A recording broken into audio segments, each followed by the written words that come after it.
Assalamualaikum warahmatullahi wabarakatuh teman-teman. Sampai jumpa. Kok sampai jumpa? Awal-awal udah sampai jumpa. Sorry.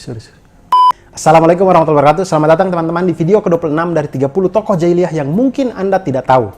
Nomor 15 tidak akan membuat Anda tercengang apalagi terguncang. Kinanah bin Abul Huqaiq. Ini adalah tokoh ke-26 kita. Di video-video yang lalu saya sudah ceritakan teman-teman, ketika pasukan gabungan musyrikin menyerang Madinah dalam perang Khandak itu, mereka kan ada 10.000 pasukan. Nah 10.000 pasukan itu bisa terkumpul karena ada 20 pemuka Bani Nadir yang keliling kabilah-kabilah Arab untuk mengajak orang memerangi Rasulullah SAW dan kaum muslimin. Dan 20 orang dari Bani Nadir yang keliling-keliling ke kabilah-kabilah Arab untuk mengajak orang memusuhi Rasulullah SAW ini, selain Huyai bin Akhtab, juga ada yang bernama Kinanah bin Abul Huqaiq. Cerita tentang Kinanah bin Abul Huqaiq ini muncul ketika perang Khaybar. Nah, perang Khaybar ini adalah perang yang dilakukan sepulangnya kaum muslimin dari perjanjian Hudaybiyah. Nah, perang Khaybar ini bisa terjadi juga karena Quraisy Mekah itu sudah teratasi oleh kaum muslimin dengan perjanjian Hudaybiyah, perjanjian untuk tidak saling menyerang selama 10 tahun. Nah, karena Quraisy Mekah sudah bisa teratasi dengan perjanjian Hudaybiyah, maka Rasulullah SAW dan kaum muslimin bisa fokus untuk mengatasi Yahudi Khaybar ini. Karena Yahudi Khaybar ini terdiri dari orang-orang yang suka menghasut kabilah-kabilah untuk memusuhi Islam. Sebenarnya awalnya orang-orang Yahudi Khaybar ini hidupnya tenang-tenang saja. Tapi setelah Bani Nadir pindah ke Khaybar, mereka pun terhasut oleh Kinanah bin Abul Huqaiq dan kawan-kawan untuk memusuhi kaum muslimin. Perang Khaybar ini adalah janji Allah Subhanahu wa taala untuk kaum muslimin akan kemenangan dan juga mendapatkan harta rampasan yang banyak. Ini seperti yang tercantum dalam surah Al-Fat ayat 20 sampai 21 yang turun ketika perjalanan pulang kaum muslimin dari perjanjian Hudaybiyah. Al-Fat itu artinya kemenangan sesuai dengan tafsir Al-Qur'an yang Kemenak yang saya punya ini, teman-teman. Surah Al-Fat itu artinya surah kemenangan, turun pada waktu perjalanan pulang dari perjanjian Hudaybiyah. Ayat pertamanya, A'udzubillahi minasyaitonirrajim, Bismillahirrahmanirrahim. Inna fatahna laka fatham mubina. Sungguh telah kami berikan kepadamu kemenangan yang nyata. Dan tentang perang Khaybar ini ada di ayat ke-20 dan 21. Saya bisa bacakan Arabnya teman-teman, karena kebetulan surah Al-Fat ini saya hafal karena waktu saya menikah dulu mas kawinnya surah Al-Fat ini. Jadi ayat 20 dan 21-nya berbunyi, وَعَدَكُمُ اللَّهُ مَغَانِمَ كَثِيرَةً تَأْخُذُونَهَا فَعَجَّلَ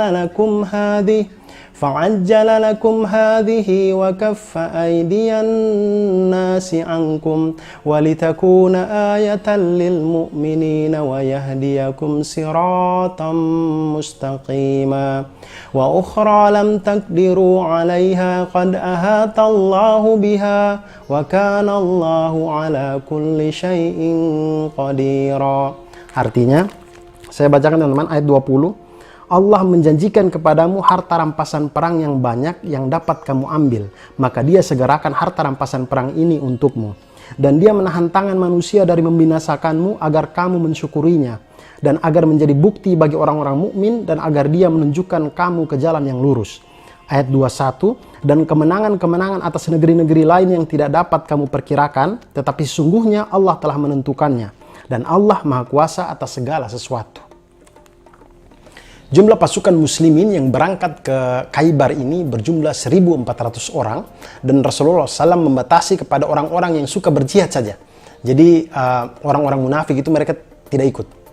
Nah kemudian Abdullah bin Ubay bin Salul, tokoh munafik ini, dia kemudian mengirimkan utusan kepada Yahudi Khaybar untuk memberitahu rencana Rasulullah SAW dan kaum muslimin menyerang Khaybar ini.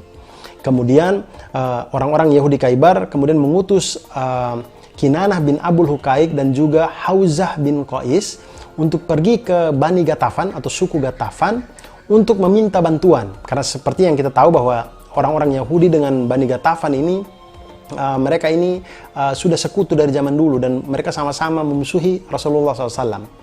Maka berangkatlah juga Bani Ghatafan ini dari kampung mereka, Ghatafan, menuju ke Khaybar. Nah ketika mereka menuju ke Khaybar ini, tidak berapa lama Allah Subhanahu wa taala membuat mereka mendengar suara hiruk pikuk dari arah belakang mereka, dari arah kampung mereka gitu. Hiruk pikuk. Mereka kemudian mengira bahwa kaum muslimin itu menyerang keluarga dan harta benda yang mereka tinggalkan di belakang. Dan karena itulah muncul ketakutan di dalam hati mereka, dan akhirnya mereka batal untuk membantu Yahudi Khaybar di dalam perang Khaybar ini. Khaybar ini mempunyai 8 benteng besar yang semuanya ditaklukkan oleh pasukan muslimin.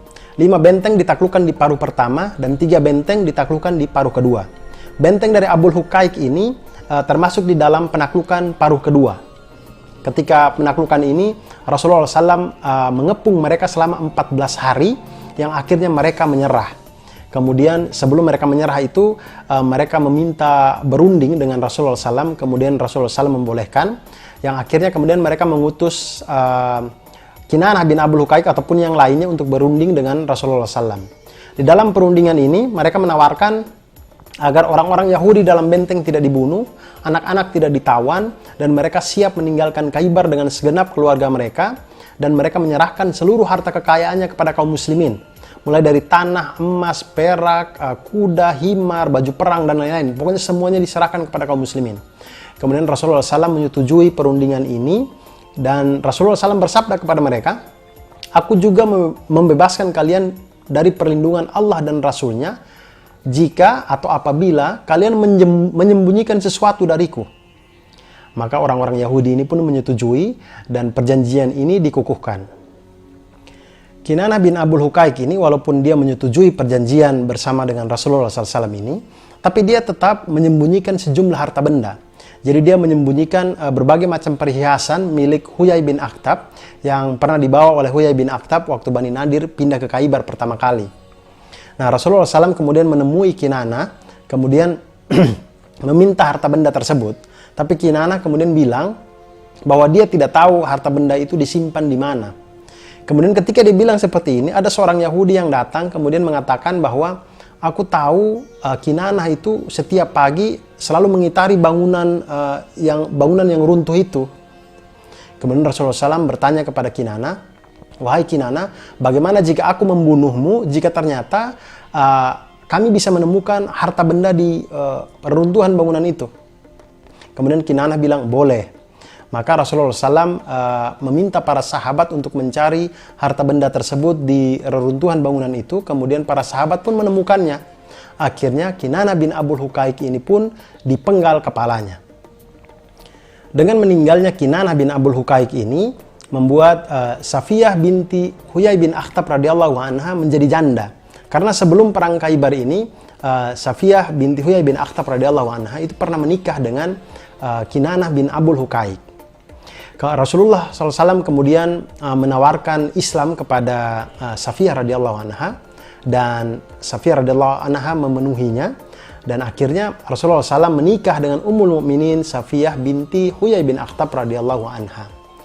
Nah, ketika menikah, Rasulullah SAW melihat ada bilur-bilur biru di wajah Safiyah radhiyallahu anha. Kemudian Rasulullah SAW bertanya tentang keadaannya, dan Safiyah radhiyallahu anha menjawab, "Wahai Rasulullah, sesungguhnya sebelum engkau mendatangi kami, aku pernah bermimpi melihat bulan seolah-olah terlepas dari tempatnya dan jatuh ke dalam bilikku.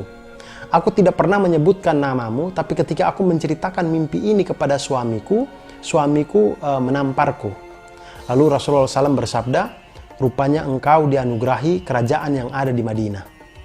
Dan inilah akhir cerita dari Kinanah bin Abul Huqaiq, teman-teman. Semoga kita semua bisa mengambil hikmahnya, dan selamat berbuka puasa. Wassalamualaikum warahmatullahi wabarakatuh.